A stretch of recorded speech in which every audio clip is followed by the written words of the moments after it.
ನೋಡ್ತಾ ಇದ್ರ ವಿಬಿಸಿ ನ್ಯೂಸ್ ಬಿಟ್ಗೆ ಸ್ವಾಗತ. ನಾನು ಸ್ವಾಗತ. ಮೊದಲಿಗೆ headlines. RCB back to back champion. Chase master Virat Kohli ಬ್ಯಾಟಿಂಗ್ಗೆ ಇಡೀ ರಾಜ್ಯವೇ ಫಿದಾ. ಗಣ್ಯರಿಂದ ಅಭಿನಂದನೆಗಳ ಮಹಾಪೂರ.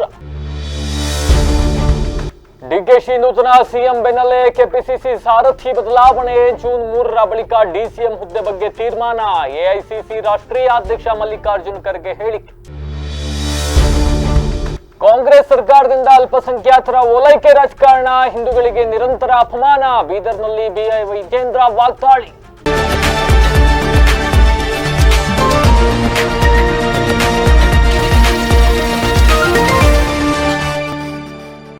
ಎರಡು 2026ರ ಹೈ ವೋಲ್ಟೇಜ್ ಫೈನಲ್ ಪಂದ್ಯದಲ್ಲಿ ಗುಜರಾತ್ ವಿರುದ್ಧ ಭರ್ಜರಿ ಜಯ ಸಾಧಿಸಿದ ರಾಯಲ್ ಚಾಲೆಂಜರ್ಸ್ ಬೆಂಗಳೂರು ತಂಡ ಸತತ 2ನೇ ಬಾರಿಗೆ ಟ್ರೋಫಿಯನ್ನ ಎತ್ತಿ ಹಿಡಿದು ಇತಿಹಾಸವನ್ನ ನಿರ್ಮಿಸಿದೆ.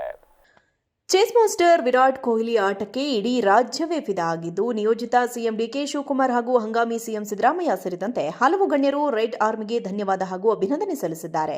ಕ್ರಿಕೆಟ್ ಪ್ರೇಮಿಗಳ ದಶಕಗಳ ಕನಸನ್ನ ನನಸು ಮಾಡಿದ ರಾಯಲ್ ಚಾಲೆಂಜರ್ಸ್ ಬೆಂಗಳೂರು ತಂಡ ಈಗ ಸತತ 2ನೇ ಬಾರಿಗೆ ಐಪಿಎಲ್ ಟ್ರೋಫಿ ಎತ್ತಿ ಹಿಡಿಯುವ ಮೂಲಕ ಹೊಸ ಇತಿಹಾಸ ಸೃಷ್ಟಿಸಿದೆ. ಅಹಮದಾಬಾದ್ನ ನರೇಂದ್ರ ಮೋದಿ ಕ್ರೀಡಾಂಗಣದಲ್ಲಿ ನಡೆದ ಹೈ ವೋಲ್ಟೇಜ್ ಫೈನಲ್ ಪಂದ್ಯದಲ್ಲಿ ಗುಜರಾತ್ ತಂಡದ ವಿರುದ್ಧ ಭರ್ಜರಿ ಜಯಭೇರಿ ಬಾರಿಸಿದ ಆರ್ಸಿಬಿ ಮತ್ತೊಮ್ಮೆ ಐಪಿಎಲ್ ಕಿರೀಟವನ್ನ ಮುಡಿಗೇರಿಸಿಕೊಂಡಿದೆ. ಈ ಸಲವೂ ಕಪ್ ನಮ್ಮದೇ ಎಂದು ಸಾರಿದ ಅಭಿಮಾನಿಗಳ ಸಂಭ್ರಮವೀಗ ಮುಗಿಲು ಮುಟ್ಟಿದೆ. ಹಂಗಾಮಿ ಸಿಎಂ ಸಿದ್ದರಾಮಯ್ಯ ಆರ್ಸಿಬಿ ಮತ್ತೊಮ್ಮೆ ಐಪಿಎಲ್ ಚಾಂಪಿಯನ್ ಆಗಿ ಹೊರಹೊಮ್ಮಿದೆ. ಪಂದ್ಯಾವಳಿಯ ಉದ್ದಕ್ಕೂ ಆರ್ಸಿಬಿ ಹುಡುಗರು ಪ್ರದರ್ಶಿಸಿದ ನಿರ್ಭೀತ ಬ್ರಾಂಡ್ ಕ್ರಿಕೆಟ್ ಎದುರಾಳಿ ತಂಡ ಯಾವ ಉತ್ತರಗಳನ್ನು ನೀಡಲಿಲ್ಲ. ಸತತ 2ನೇ ಬಾರಿಗೆ ಟ್ರೋಫಿಯನ್ನ ಎತ್ತಿ ಹಿಡಿದ ನಮ್ಮ ಆರ್ಸಿಬಿಗೆ ಅಭಿನಂದನೆಗಳು. ಒಗ್ಗಟ್ಟಿನ ತಂಡದ ಪ್ರಯತ್ನದ ಮೂಲಕ ಗಳಿಸಿದ ಗೆಲುವು ಎಲ್ಲೆಡೆ ಆರ್ಸಿಬಿ ಅಭಿಮಾನಿಗಳ ಮನೆಗಳಲ್ಲಿ ಹಬ್ಬದ ವಾತಾವರಣ ಸೃಷ್ಟಿಸಿದೆ. ಆರ್ಸಿಬಿಯ ವಿಜಯೋತ್ಸವದ ಆಚರಣೆಗಳ ಕುರಿತು ರಾಜ್ಯ ಪೊಲೀಸ್ ಇಲಾಖೆ ಕೆಲವು ಮಾರ್ಗಸೂಚಿ ಹೊರಡಿಸಿದೆ. ಇದು ನಿಮ್ಮ ಸುರಕ್ಷತೆ ಮತ್ತು ಕೇಂದ್ರ ಸಚಿವ ಎಚ್.ಡಿ. ಕುಮಾರಸ್ವಾಮಿ ನಮ್ಮ ಹೆಮ್ಮೆಯ ಆರ್ಸಿಬಿ ಸುವರ್ಣ ಇತಿಹಾಸ ಬರೆದಿದೆ. ವಿರಾಟ್ ಕೊಹ್ಲಿ ಬ್ಯಾಟಿಂಗ್ ತಂಡದ ಶಕ್ತಿಯಾಗಿದ್ದರೆ ರಜತ್ ಪಟಿದಾರ್ ದೃಢ ನಿಶ್ಚಯದಿಂದ ತಂಡ ಮುನ್ನಡೆಸಿದರು ಎಂದು ಹರ್ಷ ವ್ಯಕ್ತಪಡಿಸಿದ್ದಾರೆ. ಬಿಜೆಪಿ ರಾಜ್ಯಾಧ್ಯಕ್ಷ BY Vijayendra back to back ಗೆಲ್ಲುವುದಷ್ಟೇ ಅಲ್ಲ, ಆರ್ಸಿಬಿ ಕ್ರಿಕೆಟ್ ಅಂಗಳದಲ್ಲಿ ತನ್ನ ಪ್ರಾಬಲ್ಯ ಮೆರೆದಿದೆ. ಚೇಸ್ ಮಾಸ್ಟರ್ ಕೊಹ್ಲಿ ಆಟ ಅದ್ಭುತ ಎಂದು ಟ್ವೀಟ್ ಮಾಡಿದ್ದಾರೆ. ಕರ್ನಾಟಕ ಕಾಂಗ್ರೆಸ್ ವಲಯದಲ್ಲಿ ತೀವ್ರ ಕುತೂಹಲ ಕೆರಳಿಸಿರುವ ಮುಂದಿನ ರಾಜಕೀಯ ನಡೆಗಳ ಕುರಿತು ಎಐಸಿಸಿ ರಾಷ್ಟ್ರೀಯ ಅಧ್ಯಕ್ಷ ಮಲ್ಲಿಕಾರ್ಜುನ್ ಖರ್ಗೆ ಮಹತ್ವದ ಪ್ರತಿಕ್ರಿಯೆಯನ್ನ ನೀಡಿದ್ದಾರೆ. ಉಪಮುಖ್ಯಮಂತ್ರಿ ಸ್ಥಾನದ ಸೃಷ್ಟಿ ಹಾಗೂ ಕೆಪಿಸಿಸಿ ಅಧ್ಯಕ್ಷರ ಬದಲಾವಣೆ ಕುರಿತು ಕೇಳಲಾದ ಪ್ರಶ್ನೆಗಳಿಗೆ ಉತ್ತರಿಸಿದ ಅವರು, ಹೈಕಮಾಂಡ್ ಮಟ್ಟದಲ್ಲಿ ಇನ್ನೂ ಯಾವುದೇ ಅಂತಿಮ ಪ್ರಪೋಸಲ್ ಬಂದಿಲ್ಲ ಎಂದು ಸ್ಪಷ್ಟಪಡಿಸಿದರು. ಡಿಸಿಎಂ ಸ್ಥಾನಕ್ಕೆ ಸಂಬಂಧಿಸಿದಂತೆ ನಮಗೆ ಇದುವರೆಗೆ ಯಾವುದೇ ಪ್ರಸ್ತಾವನೆ ಬಂದಿಲ್ಲ. ಜೂನ್ 3ನೇ ತಾರೀಕು ಮುಗಿದ ಬಳಿಕ ಈ ಬಗ್ಗೆ ಪರಿಶೀಲಿಸಿ ಸೂಕ್ತ ನಿರ್ಧಾರ ತೆಗೆದುಕೊಳ್ಳಲಾಗುವುದು. ಇದರೊಂದಿಗೆ ನೂತನ ಮುಖ್ಯಮಂತ್ರಿಗಳ ಜೊತೆ ಎಷ್ಟು ಜನ ಸಚಿವರು ಪ್ರಮಾಣ ವಚನ ಸ್ವೀಕರಿಸಲಿದ್ದಾರೆ ಎಂಬುದು ಕೂಡ ಇನ್ನು ಅಧಿಕೃತವಾಗಿ ನಿರ್ಧಾರವಾಗಿಲ್ಲ. ಡಿಕೆ ಶಿವಕುಮಾರ್ ಅವರು ಮುಖ್ಯಮಂತ್ರಿಯಾದ ಬೆನ್ನಲ್ಲೇ ಕೆಪಿಸಿಸಿ ಅಧ್ಯಕ್ಷ ಸ್ಥಾನದ ಬದಲಾವಣೆಯೂ ಚರ್ಚೆಗೆ ಬಂದಿದ್ದು, ಈ ಬಗ್ಗೆ ಮಾತನಾಡಿದ ಎಐಸಿಸಿ ಅಧ್ಯಕ್ಷರು, ಡಿಸಿಎಂ ಸಿಎಂ ಆದ ಮೇಲೆ ಕೆಪಿಸಿಸಿ ಅಧ್ಯಕ್ಷ ಸ್ಥಾನ ಸಹಜವಾಗಿ ಬದಲಾವಣೆ ಆಗುತ್ತದೆ. ಅದರಲ್ಲಿ ಯಾವುದೇ ಸಂಶಯವಿಲ್ಲ. ಮುಂದಿನ ದಿನಗಳಲ್ಲಿ ಸಚಿವ ಸಂಪುಟ ವಿಸ್ತರಣೆ ಮತ್ತು ಪಕ್ಷದ ಸಾಂಸ್ಥಿಕ ಬದಲಾವಣೆಗಳು ರಾಜ್ಯ ರಾಜಕಾರಣದಲ್ಲಿ ಯಾವ ತಿರುವು ಪಡೆದುಕೊಳ್ಳಲಿವೆ ಎಂಬುದು ಜೂನ್ 3ರ ಬಳಿಕವಷ್ಟೇ ಸ್ಪಷ್ಟವಾಗಬೇಕಿದೆ.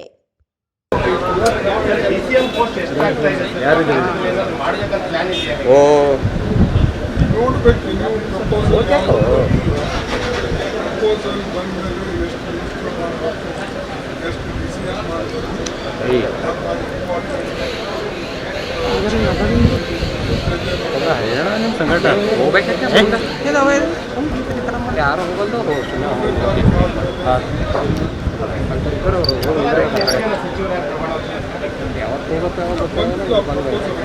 ಹೌದು ಗೊತ್ತಾಗಲ್ಲ, ಇವತ್ತೇ ಮಾಡ್ಲತ್ತೀವಿ.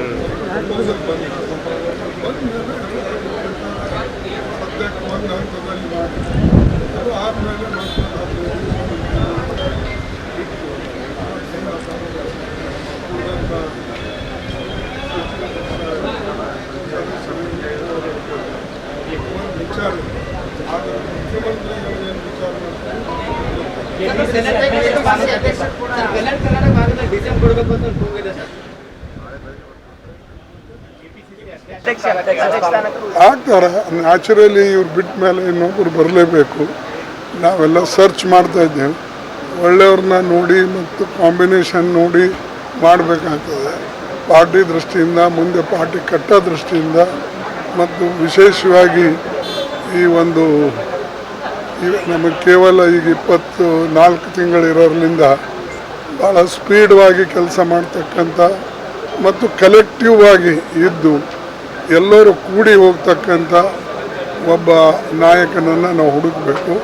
ಅವ್ರ ಜೊತೆಯಲ್ಲಿ ಕೋಆಪರೇಟ್ ಮಾಡ್ತಕ್ಕಂಥ ಜನನೂ ಕೂಡ ಇರಬೇಕಾಗ್ತದೆ. ಇದ್ರದ್ದೆಲ್ಲ ವಿಚಾರ ಮಾಡಿ ನಾವು ಮಾಡ್ತಾ ಇದ್ದೀವಿ.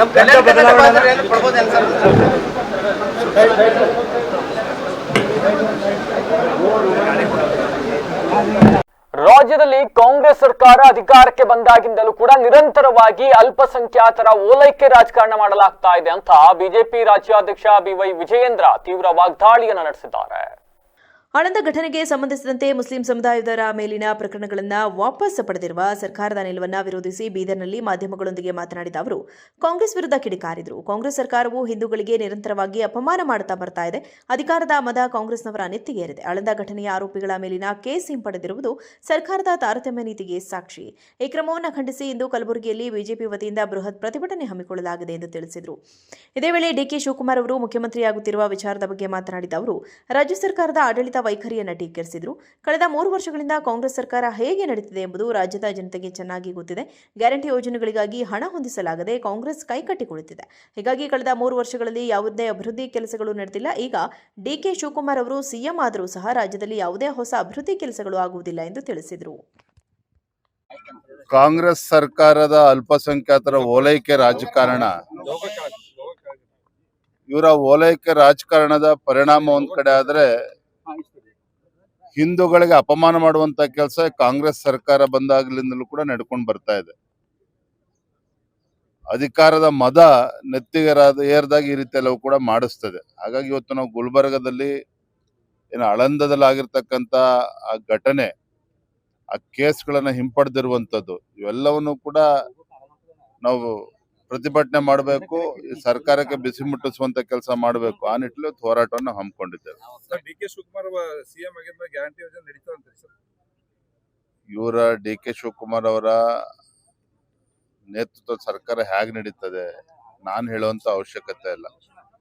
ತಮಗೆ ಗೊತ್ತಿರೋ ಹಾಗೆ ಕಳೆದ 3 ವರ್ಷದಲ್ಲಿ ಈ ಕಾಂಗ್ರೆಸ್ ಸರ್ಕಾರ ರಾಜ್ಯದ ಅಧಿಕಾರಕ್ಕೆ ಬಂದಾಗಿನಿಂದ ಯಾವುದೇ ಒಂದು ಅಭಿವೃದ್ಧಿ ಕೆಲಸ ಕಾರ್ಯಗಳು ಮಾಡೋದಕ್ಕೆ ಸಾಧ್ಯ ಆಗಿಲ್ಲ. ಮತ್ತೊಂದು ಕಡೆ ಭ್ರಷ್ಟಾಚಾರ, ಅಲ್ಪಸಂಖ್ಯಾತರ ಓಲೈಕೆ ರಾಜಕಾರಣ ಬಿಟ್ಟರೆ ಏನೂ ಕೂಡ ಕಳೆದ 3 ವರ್ಷದಲ್ಲಿ ಆಗಿಲ್ಲ. ಇವರ ಗ್ಯಾರಂಟಿಗಳಿಂದ ಇವರ ಕೈಯನ್ನು ಕಟ್ಟಾಕೊಂಡಿದ್ದಾರೆ. ಅನುದಾನದ ಕೊರತೆಯಿಂದಾಗಿ ಇವರು ಕೂಡ ಡಿಕೆ ಶಿವಕುಮಾರ್ ಅವರು ಕೂಡ ರಾಜ್ಯದ ಅಭಿವೃದ್ಧಿಯನ್ನ ಮಾಡೋದಕ್ಕೆ ಸಾಧ್ಯ ಇಲ್ಲ. ಹಾಗಾಗಿ ಆಗ್ಲೇ ಅವ್ರು ಇನ್ನೂ ಚಾರ್ಜ್ ತಗೊಳ್ಳಿ, ಮುಖ್ಯಮಂತ್ರಿ ಪ್ರಮಾಣ ವಚನ ತೆಗೆದುಕೊಳ್ಳಿ.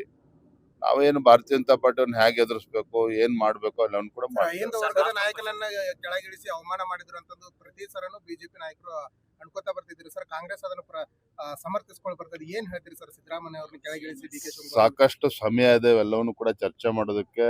ಫಸ್ಟ್ ಡಿಕೆ ಶಿವಕುಮಾರ್ ಅವರು ಅಧಿಕಾರ ವಹಿಸ್ಕೊಳ್ಳಿ, ತದನಂತರ ನಾವು ಏನ್ ಮಾತಾಡ್ಬೇಕು ಮಾತಾಡ್ತೀವಿ.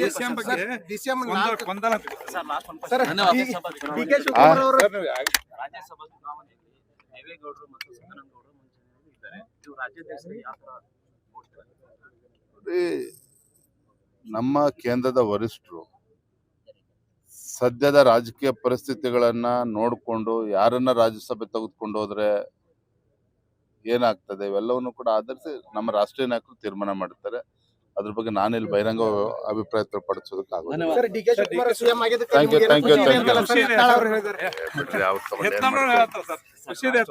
ಆ ಪುಣ್ಯಾತ್ಮನ ಹೇಳ್ಕೊಂಡು ಏನ್ ಮಾಡ್ತೀರಿ ಬಿಡ್ರಿ.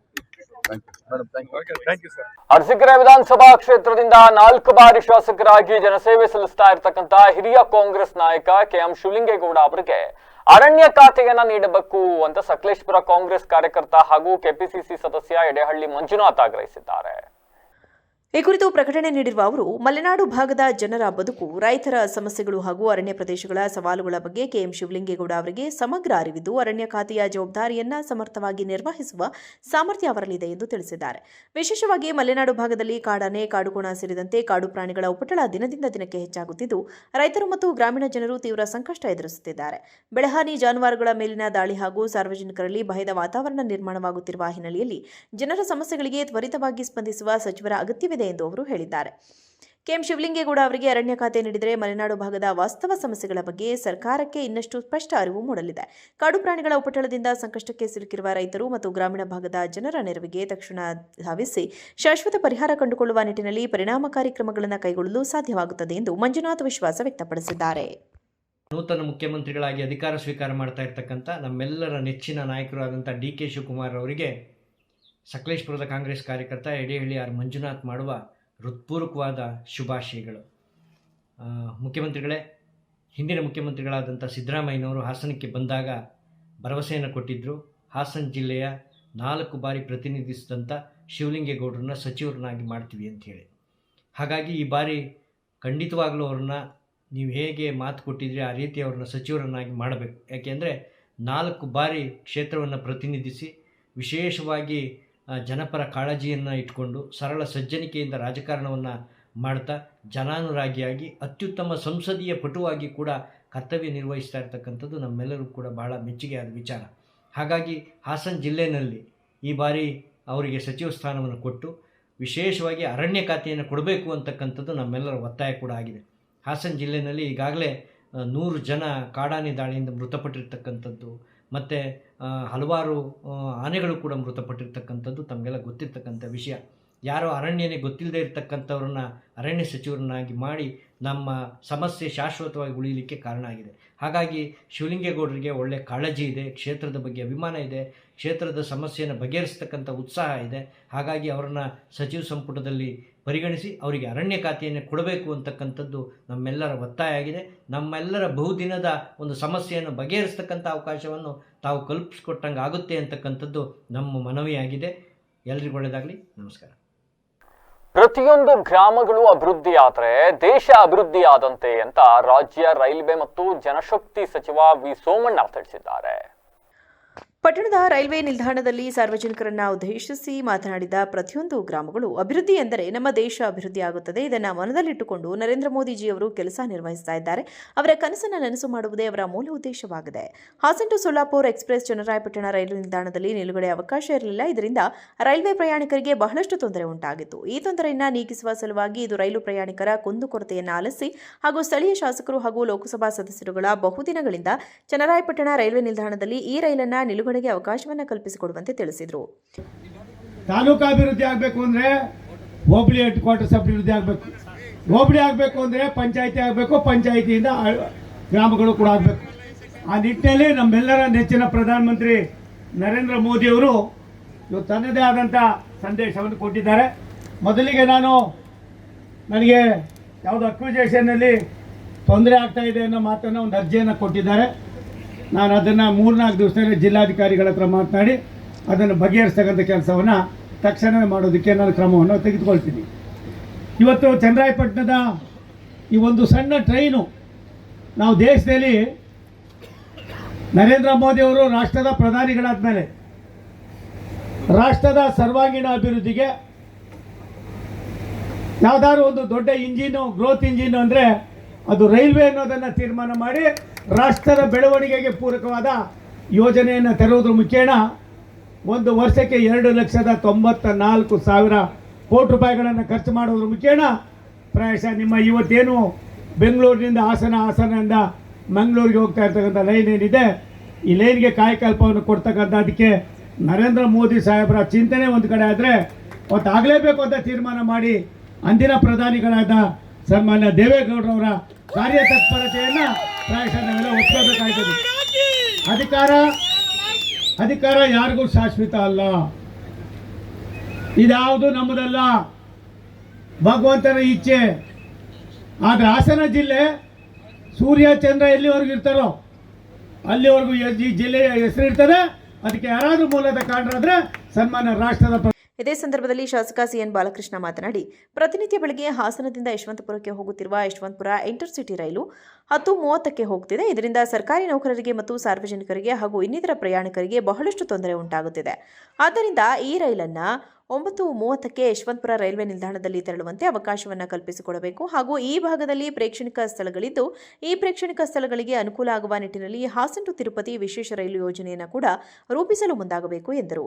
ಈಗಾಗಲೇ ಕಳೆದ 3-3.5-4 ವರ್ಷಗಳಿಂದಲೂ ಕೂಡ ಸತತ ಪ್ರಯತ್ನದ ಫಲವಾಗಿ ಇವತ್ತು ಕೇಂದ್ರ ಸರ್ಕಾರ ಈ ಸಂದರ್ಭದಲ್ಲಿ ನರೇಂದ್ರ ಮೋದಿಜಿ ಸಾಹೇಬರಿಗೆ, ಅದೇ ರೀತಿ ಅಶ್ವಿನ್ ವೈಷ್ಣವ್ ಅವರಿಗೆ, ಅದರಲ್ಲೂ ಕೂಡ ವಿಶೇಷವಾಗಿ ನಾನು ಸೋಮಣ್ಣ ಸಾಹೇಬರಿಗೆ ನಿಮ್ಮೆಲ್ಲರ ಪರವಾಗಿ ಹೃದಯಪೂರ್ವಕವಾದಂಥ ಅಭಿನಂದನೆಗಳನ್ನು ಸಲ್ಲಿಸಲಿಕ್ಕೆ ಬಯಸ್ತಾ ಇದ್ದೇನೆ.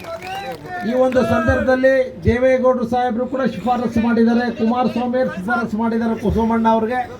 ಅದೇ ರೀತಿ ನಮ್ಮ ಸಹೋದರರಾದಂಥ ಗ್ರಾಮಾಂತರ ಲೋಕಸಭಾ ಸದಸ್ಯರಾದಂಥ CN ಮಂಜುನಾಥ್ ಅವರು ಕೂಡ ಸೋಮಣ್ಣ ಅವ್ರಿಗೆ ಅವರು ಕೋರಿಕೆಯನ್ನು ಸಲ್ಲಿಸಿ, ನಾನು ಕೂಡ 7ನೇ ತಿಂಗಳು 1ನೇ ತಾರೀಕಿಗೆ ದೆಹಲಿಗೆ ಹೋಗಿ ರೈಲ್ವೆ ಭವನದಲ್ಲಿ 1/7/24ನೇ ಇಸ್ವಿ ಅಂದು ಸೋಮವಾರ ಇತ್ತು. ಸೋಮಣ್ಣ ಸಾಹೇಬರು ನಮಗೆ ಆ ಸಂದರ್ಶನಕ್ಕೆ ಅವಕಾಶವನ್ನು ನೀಡಿದರು. ಆ ಸಂದರ್ಭದಲ್ಲಿ ಹೋದಂಥ ಸಂದರ್ಭದಲ್ಲಿ ನಮ್ದು ರಿಕ್ವೆಷನ್ ಇಸ್ಕೊಂಡಿದ್ದು ಮಾತ್ರ ಮಾಡಲಿಲ್ಲ ಅವರು. ಆಗಲೇ ಕೂಡಲೇ ಕೇಂದ್ರ ಸರ್ಕಾರದ ಸಂಬಂಧಪಟ್ಟಂಥ ಅಧಿಕಾರಿಗಳನ್ನು ಅಲ್ಲೇ ಕರೆಸಿ ಈ ಕೆಲಸ ಆಗಬೇಕು ಅಂತ ಒಂದು ಸೂಚನೆಯನ್ನು ಮಾಡಿ ಈ ಅವಕಾಶವನ್ನು ಕಲ್ಪಿಸಿಕೊಟ್ಟಿದ್ದಕ್ಕೆ ಈ ಭಾಗದ ಸರ್ವ ಜನಾಂಗದ ಪರವಾಗಿ ನಾನು ಹೃದಯಪೂರ್ವಕವಾದಂಥ ಅಭಿನಂದನೆಗಳನ್ನು ಸಲ್ಲಿಸಲಿಕ್ಕೆ ಬಯಸ್ತಾ ಇದ್ದೇನೆ ಬಂಧುಗಳೇ. ಮಾನ್ಯ ಲೋಕಸಭಾ ಸದಸ್ಯರು ಕೂಡ ಅವ್ರ ಗಮನಕ್ಕೆ ಅದಾದ್ಮೇಲೆ ತಂದಿದ್ದಾರೆ ಅಂತ ನಾನಾದರೂ ಕೂಡ ಭಾವಿಸಿದೆ. ಈ ಒಂದು ಸಂದರ್ಭದಲ್ಲಿ ಇಂಥ ಮಾತು ಕಾರ್ಯ, ಏಕೆಂದರೆ ಈಗ 3-4 ತಿಂಗಳಿಂದನೇ ನಿಲುಗಡೆ ಆಗಬೇಕಾಯಿತು. ಇಲ್ಲಿ 18 ಬೋಗಿಗಳು ನಿಲ್ತಕ್ಕಂಥದಕ್ಕೆ ಮಾತ್ರ ಪ್ಲಾಟ್ಫಾರಮ್ ಇತ್ತು. ಇದು 21 ಬೋಗಿಗಳು ಬರ್ತಕ್ಕಂಥದ್ದಕ್ಕೆ ಅವಕಾಶ. ಅದನ್ನು ಅತಿ ಜರೂರಾಗಿ ಇದನ್ನು ಎಕ್ಸ್ಟೆಂಡ್ ಮಾಡಿ ಈ ಶುಭ ದಿವಸ ಇವತ್ತು ಅವಕಾಶವನ್ನು ಕಲ್ಪಿಸಿದ್ದಾರೆ. ಯಾಕೆಂದರೆ ಈ ಭಾಗದಲ್ಲಿ ನಮಗೆ ಶ್ರವಣಬೆಳಗೊಳದಿಂದ ಮಂತ್ರಾಲಯ ಕಡೆಗೆ ಹೋಗುವಂಥ ಅವಕಾಶ ಇತ್ತು. ಯಾಕೆಂದರೆ ಕೇಂದ್ರ ಸ್ಥಾನ ಚನ್ನರಾಯಪಟ್ಟಣದಿಂದ ಅವಕಾಶ ಇತ್ತಿಲ್ಲ. ಇವತ್ತು ಲಕ್ಷಾಂತರ ಸಹಸ್ರಾರು ಜನರ ಕೋರಿಕೆ ನಮಗೆ ಯಾವುದೇ ಕಾರ್ಯಕ್ರಮಕ್ಕೆ ಹೋದರೂ ಕೂಡ ಮಾಡಿಸ್ಬೇಕು ಅಂತಕ್ಕಂಥ ಭಾವನೆಯನ್ನು ವ್ಯಕ್ತ ಮಾಡಿದರು. ಇವತ್ತು ನಮ್ಮ ಭಾಗದ ಜನ ಸಾಹೇಬ್ರಿಗೆ ಗೊತ್ತಾಗಿದೆ ಎಷ್ಟು ಸಂತೋಷ ಆಗಿದೆ ಬಂದಾಗ ಅವರು ಯಾವ ರೀತಿ ಅಭಿಮಾನಪೂರ್ವಕ ಕಂಡ್ರು ಅನ್ನೋದನ್ನು ಈ ತಾಲೂಕಿನ ಜನ ನಿಮ್ಮ ಮುಂದೆ ಸಾಕ್ಷಿ ಇದೆ. ಈ ಸಂದರ್ಭದಲ್ಲಿ ವಿಶೇಷವಾಗಿ ನನಗೆ ಅಭಿನಂದನೆಗಳನ್ನು ಸಲ್ಲಿಸಲಿಕ್ಕೆ ಬಯಸ್ತೀನಿ. ಈ ಸಂದರ್ಭದಲ್ಲಿ ನಮ್ಮ ಸುರೇಶ್ ಅಣ್ಣನೂ ಕೂಡ, ಏಕೆಂದರೆ ಬೇಲೂರು ಕ್ಷೇತ್ರದಲ್ಲಿ ಈಗಾಗಲೇ ಈ ಸಂದರ್ಭದಲ್ಲಿ ಲೋಕಸಭಾ ಸದಸ್ಯ ಶ್ರೇಯಸ್ ಪಟೇಲ್, ಬೇಲೂರು ಶಾಸಕ ಉಳ್ಳಳ್ಳಿ ಸುರೇಶ್, ಮಾದಿ ವಿಧಾನ ಪರಿಷತ್ ಸದಸ್ಯ MA ಗೋಪಾಲಸ್ವಾಮಿ, ಮಾಜಿ ಶಾಸಕ CS ಪುಟ್ಟೇಗೌಡ, ಜಿಲ್ಲಾ ಬಿಜೆಪಿ ಅಧ್ಯಕ್ಷ ಸದೇಶ್ ಹಾಗೂ ರೈಲ್ವೆ ಅಧಿಕಾರಿಗಳು ಇನ್ನು ಮುಂತಾದವರು ಹಾಜರಿದ್ದರು. ರಾಷ್ಟ್ರೀಯ ಹೆದ್ದಾರಿ 75ರಲ್ಲಿ ದೈತ್ಯಾಕಾರದ ಕಾಡು ಕೋಣವೊಂದು ಕಾಣಿಸಿಕೊಂಡು ಕೆಲ ಕಾಲ ಆತಂಕದ ವಾತಾವರಣ ಸೃಷ್ಟಿಸಿದ ಘಟನೆ ಸಕಲೇಶಪುರ ತಾಲೂಕಿನ ಹೆಗ್ಗದ್ದೆ ಸಮೀಪ ನಡೆದಿದೆ. ಅರಣ್ಯ ಪ್ರದೇಶದಿಂದ ದಿಢೀರನೆ ಹೆದ್ದಾರಿಗೆ ಬಂದ ಕಾಡು ಕೋಣವು ವಾಹನಗಳ ನಿರಂತರ ಓಡಾಟ ಹಾಗೂ ಹಾರ್ನ್ ಶಬ್ದಕ್ಕೆ ಗಾಬರಿಗೊಂಡು ರಸ್ತೆಯಲ್ಲೇ ಕೆಲ ಕಾಲ ಎತ್ತಿಂದ ಅತ್ತ ಓಡಾಡಿತು. ರಸ್ತೆ ದಾಟಿ ಮತ್ತೊಂದು ಬದಿಯ ಕಾಡಿನೊಳಗೆ ತೆರಳಲು ಯತ್ನಿಸಿದ್ರು. ವಾಹನ ಸಂಚಾರ ಹೆಚ್ಚಿದ ಕಾರಣ ಕಾಡುಕೋಣ ಕೆಲ ಕಾಲ ಗೊಂದಲಕ್ಕೊಳಗಾದಂತೆ ಕಂಡುಬಂತು. ನಂತರ ಕಾಡುಕೋಣವು ಹೆದ್ದಾರಿಯ ಮಧ್ಯದಲ್ಲಿದ್ದ ಡಿವೈಡರ್ ಅನ್ನು ಜಿಗಿದು ದಾಟಿ ಸಮೀಪದ ಅರಣ್ಯದೊಳಗೆ ಸುರಕ್ಷಿತವಾಗಿ ತೆರಳಿತು. ಕಾಡುಕೋಣ ಕಾಡು ಸೇರಿದ ಬಳಿಕ ವಾಹನ ಸಂಚಾರ ಮತ್ತೆ ಎಂದಿನಂತೆ ಸುಗಮಗೊಂಡಿತು. ಬೃಹತ್ ಗಾತ್ರದ ಕಾಡುಕೋಣವನ್ನು ಗಮನಿಸಿದ ವಾಹನ ಸವಾರರು ಈ ಅಪರೂಪದ ದೃಶ್ಯವನ್ನ ಕುತೂಹಲದಿಂದ ವೀಕ್ಷಿಸಿದರು. ಇದರಿಂದ ಕೆಲಕಾಲ ರಸ್ತೆ ಬದಿಯಲ್ಲಿ ವಾಹನಗಳು ನಿಧಾನಗತಿಯಲ್ಲಿ ಸಂಚರಿಸಿದವು. ಬೇಸಿಗೆಯ ಸುಡು ಬಿಸಿಲಿನಿಂದ ನೀರು ಹಾಗೂ ಆಹಾರದ ಹುಡುಕಾಟದಲ್ಲಿ ಅರಣ್ಯ ಪ್ರದೇಶಗಳಿಂದ ಹೊರಬರುವ ವನ್ಯಜೀವಿಗಳು ಅರಣ್ಯ ಪ್ರದೇಶಗಳಿಗೆ ಹೊಂದಿಕೊಂಡಿರುವ ರಾಷ್ಟ್ರೀಯ ಹೆದ್ದಾರಿಗಳಲ್ಲಿ ರಸ್ತೆ ದಾಟುವ ಸಾಧ್ಯತೆ ಇರುವ ಹಿನ್ನೆಲೆಯಲ್ಲಿ ವಾಹನ ಸವಾರರು ಎಚ್ಚರಿಕೆಯಿಂದ ಸಂಚರಿಸುವಂತೆ ಅರಣ್ಯ ಇಲಾಖೆ ಹಾಗೂ ಸ್ಥಳೀಯರು ಮನವಿ ಮಾಡಿದ್ದಾರೆ. IPL ಕ್ರಿಕೆಟ್ ಪಂದ್ಯಾವಳಿಯ ಫೈನಲ್ಸ್ನಲ್ಲಿ ರಾಯಲ್ ಚಾಲೆಂಜರ್ಸ್ ಬೆಂಗಳೂರು ತಂಡ ಗುಜರಾತ್ ಟೈಟನ್ಸ್ ವಿರುದ್ಧ ಭರ್ಜರಿ ಜಯವನ್ನ ಸಾಧಿಸಿದೆ. ಇದರ ಬೆನ್ನಲ್ಲೇ ಈಗ ಚಾಂಪಿಯನ್ಸ್ ಆಗಿ ಹೊರಹೊಮ್ಮಿದ ಬೆನ್ನಲ್ಲೇ ಇದೀಗ ಅಭಿಮಾನಿಗಳ ಸಂಭ್ರಮಾಚರಣೆ ಎಲ್ಲೋ ಒಂದು ಕಡೆ ಮಿತಿಮೀರಿ ಹೋಗಿಬಿಟ್ಟಿದೆ. ನೂರಾರು RCB ಅಭಿಮಾನಿಗಳು ಅತಿರೇಕದ ವರ್ತನೆ ತೋರಿದ್ದು ಹಲವೆಡೆ ಪರಿಸ್ಥಿತಿ ಕೈಮೀರಿದಾಗ ಪೊಲೀಸರು ಲಾಠಿ ಬೀಸಿ ಜನರನ್ನು ಚದುರಿಸಿದ್ದಾರೆ. ವಿಜಯೋತ್ಸವದ ಹಿನ್ನೆಲೆಯಲ್ಲಿ ಅಪಾರ ಪ್ರಮಾಣದಲ್ಲಿ ಅಭಿಮಾನಿಗಳು ಜಮಾಯಿಸಿದರು. ಕೆಲವು ಯುವಕರು ಹೆದ್ದಾರಿಯಲ್ಲಿ ಸಂಚರಿಸುತ್ತಿದ್ದ ಸರಕು ಸಾಗಣೆ ಲಾರಿಗಳ ಮೇಲೆ ಏರಿ ಪ್ರಾಣದ ಹಂಗು ತೊರೆದು ಮೊಂಟಾಟ ಮೆರೆದರು. ಲಾರಿಗಳ ಚಲನೆಗೆ ಅಡ್ಡಿಪಡಿಸಿ ರಸ್ತೆಯಲ್ಲಿ ಅತಿರೇಕದ ಸಂಭ್ರಮಾಚರಣೆ ಮುಂದುವರೆಸಿದರು. ಸಾರ್ವಜನಿಕರ ಜೀವಕ್ಕೆ ಆಪತ್ತು ತರುವಂತೆ ವರ್ತಿಸಿದ ಜನರನ್ನು ಹತೋಟಿಗೆ ತರಲು ಪೊಲೀಸರು ಅಂತಿಮವಾಗಿ ಲಘು ಲಾಠಿ ಪ್ರಹಾರ ನಡೆಸಬೇಕಾಯಿತು. ಕಾಂಗ್ರೆಸ್ ಮುಖಂಡ ಜಮೀರ್ ಅಹಮದ್ ವಿರುದ್ಧ ದಾವಣಗೆರೆ ದಕ್ಷಿಣ ಉಪಚುನಾವಣೆಯಲ್ಲಿ ಪಕ್ಷ ವಿರೋಧಿ ಚಟುವಟಿಕೆ ನಡೆಸಿದ್ದಾರೆ ಎಂಬ ಆರೋಪ ಕೇಳಿ ಬರ್ತಾ ಇತ್ತು. ಈ ಬೆನ್ನಲ್ಲೇ ಈಗ ಅದಕ್ಕೆ ಪೂರಕ ಎಂಬಂತೆ ಆಡಿಯೋ ಒಂದು ಸಾಮಾಜಿಕ ಜಾಲತಾಣಗಳಲ್ಲಿ ವೈರಲ್ ಆಗಿದೆ. ಕಾಕ್ರೋಚ್ ಪಾರ್ಟಿ ಹೆಸರಿನ ಎಕ್ಸ್ನಲ್ಲಿ ಆಡಿಯೋ ರಿಲೀಸ್ ಆಗಿದೆ. ದಾವಣಗೆರೆಯ ಕಾಂಗ್ರೆಸ್ ಮುಖಂಡ ಸಿರಾಜ್ ಜೊತೆ ಜಮೀರ್ ಅಹಮದ್ ಮಾತನಾಡಿದ್ದಾರೆ ಎನ್ನಲಾದ ಆಡಿಯೋ ಇದಾಗಿದೆ. ಆಡಿಯೋದಲ್ಲಿ ಪಕ್ಷದ ಅಧಿಕೃತ ಅಭ್ಯರ್ಥಿ ವಿರುದ್ಧ ಪಕ್ಷೇತರ ಅಭ್ಯರ್ಥಿಗೆ ಬೆಂಬಲಿಸಿ ಮಾತನಾಡಲಾಗಿದೆ. ಮುಸ್ಲಿಂ ವೋಟಿಂಗ್ ಕಡಿಮೆ ಇದೆ, ಹೊರಗಡೆ ಬಂದರೆ ಅವರನ್ನ ನಂಬೋಕ್ಕಾಗಲ್ಲ, ಕಾಂಗ್ರೆಸ್ಗೆ ವೋಟ್ ಹಾಕುತ್ತಾರೆ, ಒತ್ತಾಯ ಮಾಡಿ ಮನೆಯಿಂದ ಕರ್ಕೊಂಡು ಬರಬೇಡಿ, ಪಕ್ಷೇತರರಿಗೆ SDPIಗೆ ವೋಟ್ ಹಾಕಲಿ ಎಂದು ಜಮೀರ್ ಅಹಮದ್ ಹೇಳಿದ್ದಾರೆ. ಸಾಮಾಜಿಕ ಜಾಲತಾಣದಲ್ಲಿ ಈ ಆಡಿಯೋ ಹರಿದಾಡುತ್ತಿದ್ದರೂ ಜಮೀರ್ ಕಡೆಯಿಂದ ಯಾವುದೇ ಸ್ಪಷ್ಟನೆ ಬಂದಿಲ್ಲ. ಸಚಿವ ಸ್ಥಾನಕ್ಕೆ ಜಮೀರ್ ಲಾಬಿ ಮಾಡುವಾಗಲೇ ಈ ಆಡಿಯೋ ಹೊರಬಂದಿದ್ದು ಕಾಂಗ್ರೆಸ್ ವಲಯದಲ್ಲಿ ಸಂಚಲನ ಮೂಡಿಸಿದೆ. ಕಾಂಗ್ರೆಸ್ ಹೈಕಮಾಂಡ್ನೊಂದಿಗೆ ಮಹತ್ವದ ಸಭೆಗಳನ್ನ ನಡೆಸತಕ್ಕಂತ ಹಿನ್ನೆಲೆಯಲ್ಲಿ ಹಂಗಾಮಿ CM ಸಿದ್ದರಾಮಯ್ಯ ಮತ್ತು ನಿಯೋಜಿತ CM DK ಶಿವಕುಮಾರ್ ಇಬ್ಬರು ಕೂಡ ಒಟ್ಟಿಗೆ ವಿಶೇಷ ವಿಮಾನದಲ್ಲಿ ದೆಹಲಿಗೆ ತೆರಳಿದ್ದಾರೆ. ಅಧಿಕಾರ ಹಂಚಿಕೆ ಮತ್ತು ಸಂಪುಟ ಪುನರಚನೆ ಕುರಿತು ನಿರ್ಧಾರ ಕೈಗೊಳ್ಳುವ ನಿರೀಕ್ಷೆ ಇದೆ. ಸಿದ್ದರಾಮಯ್ಯ ಅವರ ಪುತ್ರ ಯತೀಂದ್ರ ಮತ್ತು ಹಿರಿಯ ನಾಯಕ ಎಚ್.ಸಿ. ಮಹದೇವಪ್ಪ ಸೇರಿದಂತೆ ಹಲವು ಮುಖಂಡರು ಸಿದ್ದರಾಮಯ್ಯ ಮತ್ತು ಡಿ.ಕೆ. ಶಿವಕುಮಾರ್ ಅವರೊಂದಿಗೆ ದೆಹಲಿಗೆ ಪ್ರಯಾಣಿಸಿದ್ದಾರೆ. ಕರ್ನಾಟಕದಲ್ಲಿ ನಾಯಕತ್ವ ಬದಲಾವಣೆ ಮತ್ತು ರಾಜಕೀಯ ಸ್ಥಿತ್ಯಂತರಗಳ ಕುರಿತು ಎಐಸಿಸಿ ಅಧ್ಯಕ್ಷ ಮಲ್ಲಿಕಾರ್ಜುನ ಖರ್ಗೆ, ರಾಹುಲ್ ಗಾಂಧಿ ಮತ್ತು ರಣದೀಪ್ ಸುರ್ಜೇವಾಲಾ ಅವರೊಂದಿಗೆ ಚರ್ಚೆಗಳು ನಡೆಯಲಿವೆ ಎಂದು ಮೂಲಗಳು ತಿಳಿಸಿವೆ. ಈ ಉನ್ನತ ಮಟ್ಟದ ಭೇಟಿ ರಾಜ್ಯ ರಾಜಕೀಯದಲ್ಲಿ ಮುಂದಿನ ಬೆಳವಣಿಗೆಗಳಿಗೆ ನಿರ್ಣಾಯಕವಾಗಬಹುದು. ಈ ಭೇಟಿಯು ಕರ್ನಾಟಕದಲ್ಲಿ ಸ್ಥಿರ ಸರ್ಕಾರ ರಚನೆಗೆ ಅಡಿಪಾಯ ಹಾಕುವ ಸಾಧ್ಯತೆ ಇದೆ. ಈಗ ಮತ್ತೊಮ್ಮೆ headlines. RCB back to back champion. Chase master Virat Kohli ಬ್ಯಾಟಿಂಗ್ಗೆ ಇಡೀ ರಾಜ್ಯವೇ ಫಿದಾ. ಗಣ್ಯರಿಂದ ಅಭಿನಂದನೆಗಳ ಮಹಾಪೂರ. ಡಿಕೆಶಿ ನೂತನ ಸಿಎಂ ಬೆನ್ನಲ್ಲೇ ಕೆಪಿಸಿಸಿ ಸಾರಥಿ ಬದಲಾವಣೆ. ಜೂನ್ 3ರ ಬಳಿಕ ಡಿಸಿಎಂ ಹುದ್ದೆ ಬಗ್ಗೆ ತೀರ್ಮಾನ. ಎಐಸಿಸಿ ರಾಷ್ಟ್ರೀಯ ಅಧ್ಯಕ್ಷ ಮಲ್ಲಿಕಾರ್ಜುನ ಖರ್ಗೆ ಹೇಳಿಕೆ. ಕಾಂಗ್ರೆಸ್ ಸರ್ಕಾರದಿಂದ ಅಲ್ಪಸಂಖ್ಯಾತರ ಓಲೈಕೆ ರಾಜಕಾರಣ, ಹಿಂದೂಗಳಿಗೆ ನಿರಂತರ ಅಪಮಾನ. ಬೀದರ್ನಲ್ಲಿ ಬಿಐ ವೈದ್ಯೇಂದ್ರ ವಾಗ್ದಾಳಿ. ಇದಾಗಿ ಹೊತ್ತಿನ ವಿಶೇಷ. ನಿರಂತರ ಸುದ್ದಿಗಾಗಿ ನೋಡ್ತಾ ಇರಿ ವಿಬಿಸಿ ಟಿವಿ, ಸತ್ಯದ ಕಡೆ ನಮ್ಮ ಕಡೆ.